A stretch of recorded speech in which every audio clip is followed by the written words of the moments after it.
Haji Ahmad Ramadan SH MSI MH. Yang kami hormati pula Kepala Instalasi Kesling RSPAD Gatot Subroto Bapak Kolonel CKM Slamet Riyadi SKM MM.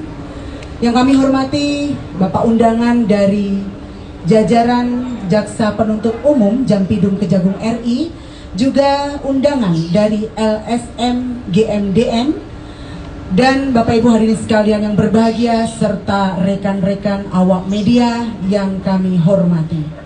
Dengan mempersembahkan puji dan syukur kehadirat Tuhan Yang Maha Esa, kami mengucapkan selamat siang dan selamat datang dalam acara pemusnahan barang bukti narkoba hasil ungkap Direktorat Tindak Pidana Narkoba Bareskrim Polri bekerja sama dengan Direktorat Jenderal Bea dan Cukai Kementerian Keuangan RI. Bapak Ibu hadirin berbahagia, barang bukti yang telah tergelar di hadapan Bapak Ibu sekalian merupakan barang bukti yang beberapa waktu yang lalu juga telah dilakukan press release di gedung Bareskrim Polri. Antara lain barang bukti berupa sabu dengan total 238 kg dan juga barang bukti ganja sebanyak kurang lebih 200 kg hasil pengungkapan operasi di wilayah Aceh dan juga Bengkalis. Hadirin yang berbahagia, sebelum kita melaksanakan acara pemusnahan barang bukti, terlebih dahulu mohon berkenan ke hadapan Bapak Direktur Tindak Pidana Narkoba Bareskrim Polri untuk menyampaikan sambutan, dan juga mungkin berkenan Bapak Karopenmas Divhumas Polri juga untuk menyampaikan sambutan sebelum kita melaksanakan pemusnahan barang bukti. Kami persilahkan. Assalamualaikum warahmatullahi wabarakatuh. Salam sejahtera untuk kita sekalian. Salam, Om Swastiastu, Namo Buddhaya, salam kebajikan. Yang saya hormati Direktur Tindak Pidana Narkoba Bareskrim Polri, Bapak Brigjen Polisi Krisno H. Siregar, Ketua Pemuda Advokasi LSM GMDM Bapak Stephen William Tambayong SH, Kepala Instalasi Kesling RSPAD Kolonel Slamet Riyadi SH, dan perwakilan dari Jaksa Penuntut Umum, serta rekan-rekan wartawan yang saya cintai dan saya banggakan. Siang ini kita bertemu kembali di hari Jumat tanggal 20 Mei 2022. Kita bertemu dalam rangka kegiatan pemusnahan barang bukti sabu sebanyak 238 kg yang kita lihat ada di depan saya. Hasil operasi pengungkapan narkoba yang dilakukan beberapa waktu yang lalu, di mana dilakukan oleh Direktorat Tindak Pidana Narkoba Bareskrim Polri bersama-sama dengan Direktorat Jenderal Bea Cukai, Polda Aceh dan Polda Riau. Dari hasil pengungkapan kasus narkoba ini telah diamankan 13 tersangka dan telah berproses, dan 13 tersangka ini dari 4 kasus yang berbeda. Pengungkapan tersebut tentu akan berproses secara transparan. Kita sampaikan telah kita rilis pengungkapannya termasuk pelakunya, dan secara transparan juga kita akan menyampaikan terkait dengan pemusnahan barang buktinya yang nanti akan kita lakukan dan kita saksikan secara bersama-sama. Untuk lebih jelasnya kami mempersilahkan Bapak Direktorat Tindak Pidana Bareskrim Polri, Bapak Brigjen Krisno H. Siregar untuk menyampaikan presentasinya. Waktu dan tempat kami persilahkan. Terima kasih Bapak Karopenmas Brigjen Pol Ahmad Ramadan. Assalamualaikum warahmatullahi wabarakatuh. Salam sejahtera untuk kita semua. Om Swastiastu, Namo Buddhaya, salam kebajikan. Yang saya hormati rekan saya, kembali lagi Pak Karopenmas, Pak Ahmad Ramadan, rekan dari Kejagung Republik Indonesia, Kepala Instalasi RSPAD Gatot Subroto, Kolonel CHK, saya lupa, saya sudah sahabat sama beliau ini cukup lama ya, sapa-sapaan juga, Selamat Riyadi. Lalu ada dari LSM Anti Narkoba, Gerakan Mencegah Daripada Mengobati. Yang saya hormati juga rekan-rekan media, rekan-rekan sekalian, amanat Undang-Undang 35/2009 tentang narkotika di pasal 91 bahwa barang bukti narkotika setelah memperoleh penetapan dari Ketua Kejaksaan Negeri setempat untuk didisposal, dimusnahkan. Itulah kegiatan yang kita lakukan saat ini. Tadi sudah disampaikan oleh Pak Ahmad Ramadan bahwa kita melibatkan para pihak untuk menyaksikan ini sebagai wujud transparansi. Jadi selain tersangka, tentunya didampingi pengacaranya dan juga penuntut umum, dan juga kami melibatkan LSM. Bahkan kami tambahkan lagi, kami melibatkan pengamanan internal Polri. Rekan-rekan media bisa melihat selalu ada petugas Provos Polri yang menyaksikan proses ini dimusnahkan sampai dengan selesai, dan dibuat berita acaranya berikut dokumentasinya, di mana pemusnahan ini dengan menggunakan insinerator suhu tinggi, dan sudah terbukti bahwa ini akan habis dan tidak akan bisa diproses kembali sebagai bentuk narkotika jenis apapun. Rekan-rekan media sering bertanya sama saya, apa yang update Pak dari pengungkapan ini, karena memang kasus ini sudah diekspos. Kalau rekan-rekan ingat, ketika ada penandatanganan perjanjian kerjasama antara Polri, dalam hal ini Barreskrim Polri, dengan Kementerian Keuangan RI, di mana diwakili Pak Dirjen Bea dan Cukai, dan dilanjutkan dengan ekspos kasus ini, 4 kasus ini. Saya kira bahan press release ada di teman-teman sekalian. Indonesia sebagai tempat peredaran, ya, kalau kita mau dikatakan dulu transit, sekarang peredaran. Jadi itu berkorelasi terhadap masih tingginya tingkat prevalensi dan juga potensi pengguna sesuai dengan jumlah penduduk Indonesia. Nah, sumber, ya, source country, kalau Indonesia itu sumbernya itu adalah ganja. Ya, kita tahu ada pertaniannya, atau tanaman, bukan pertanian, tapi tumbuh subur di Aceh. Bahkan juga kami sudah pernah menemukan di Mandailing, Natal, di Jawa Barat juga ada, bahkan di Papua kami juga temukan, dan di tempat-tempat lain yang kecil-kecil gitu ya. Tetapi untuk narkotika jenis narkotika sintetis yang ada di depan dari teman-teman, itu ada sabu, dan saat ini kita tidak temukan ada ekstasi. Nah, sabu ini source country-nya yang masuk ke Indonesia itu 2, ya, negara sumbernya. Yang pertama dari Myanmar, ya, kami mengidentifikasikannya sebagai kemasan teh Cina ini, ya. Nah, ketepatan saya baru pulang koordinasi dari luar negeri, ya, minggu yang lalu.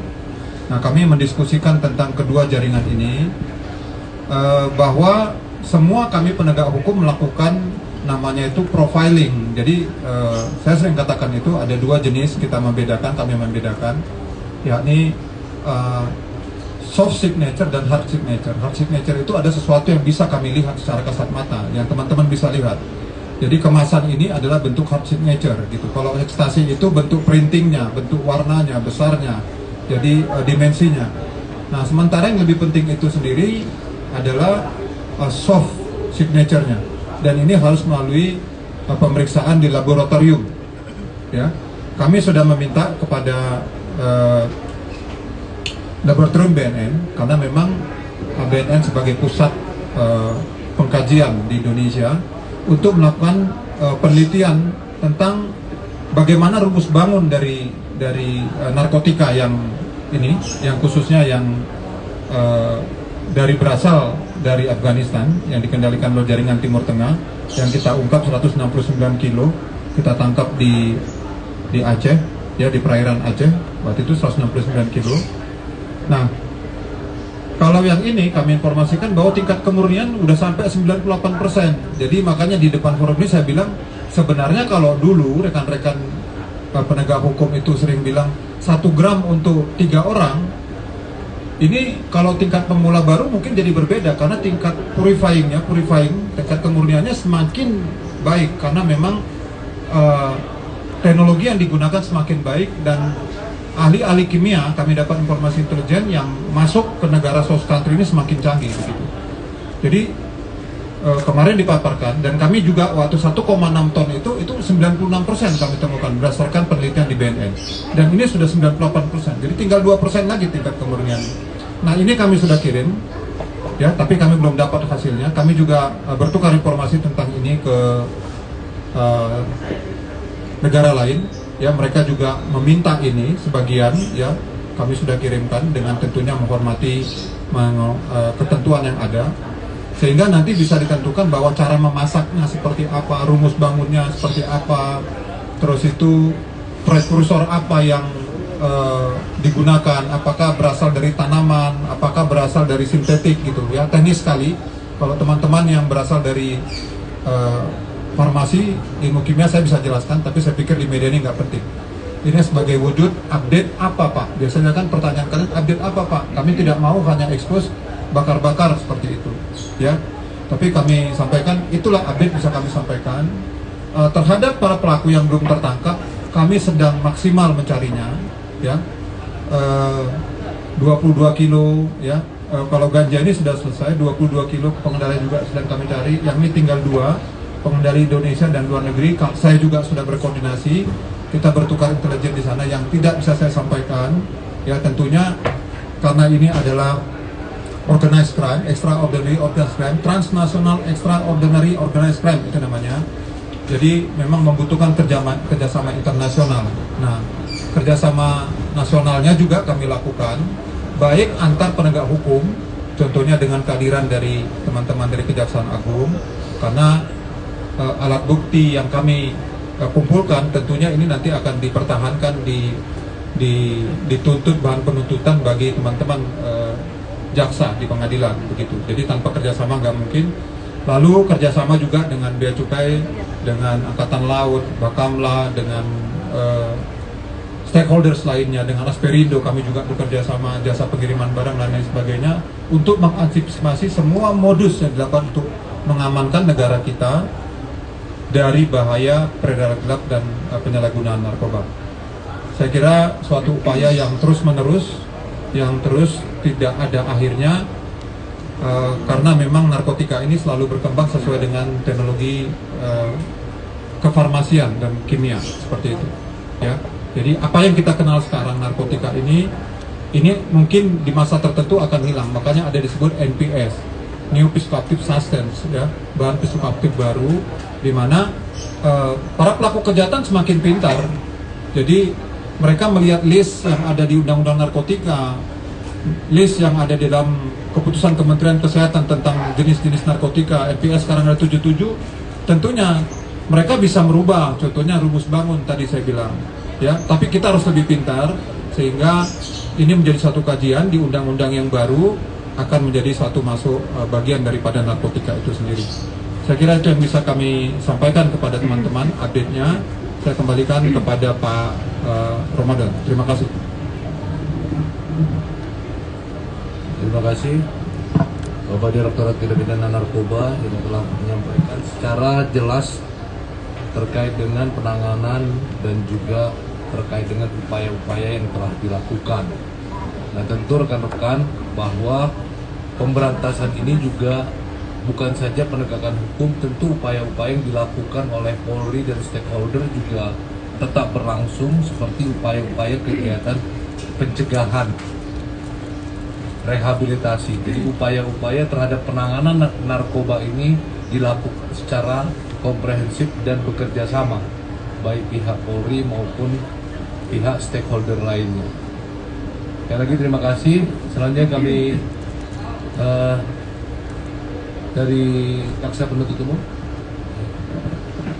Kemudian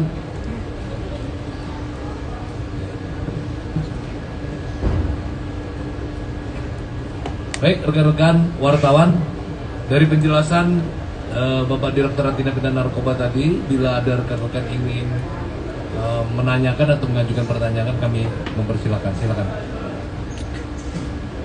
Silakan.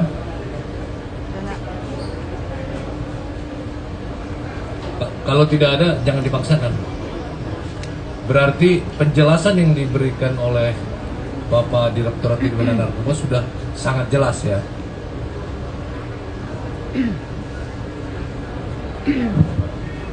Ini tambahan aja.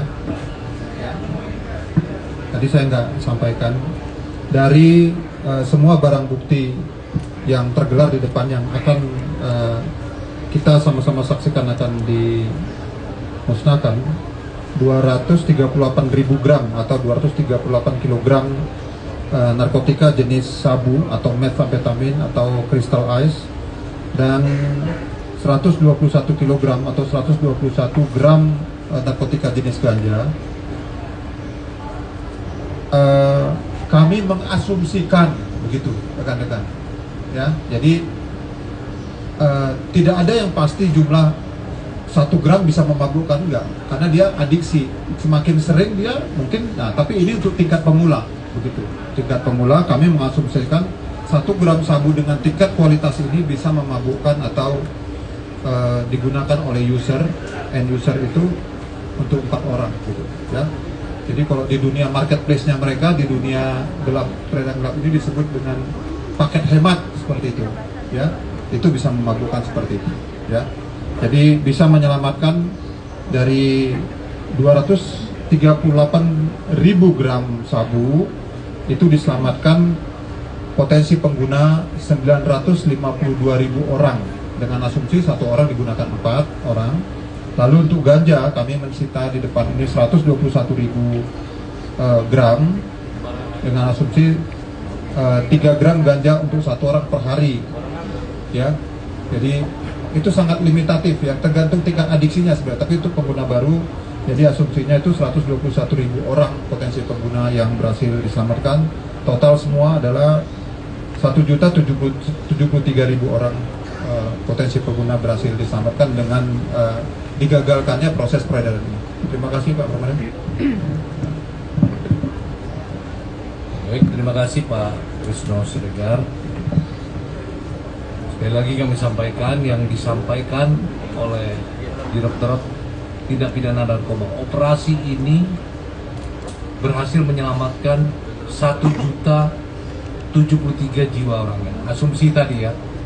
Jadi operasi gabungan tetap terhadap penanganan operasi pengungkapan narkoba ini diasumsikan menyelamatkan 1.073 jiwa manusia. Kalau tidak ada pertanyaan, kami tutup.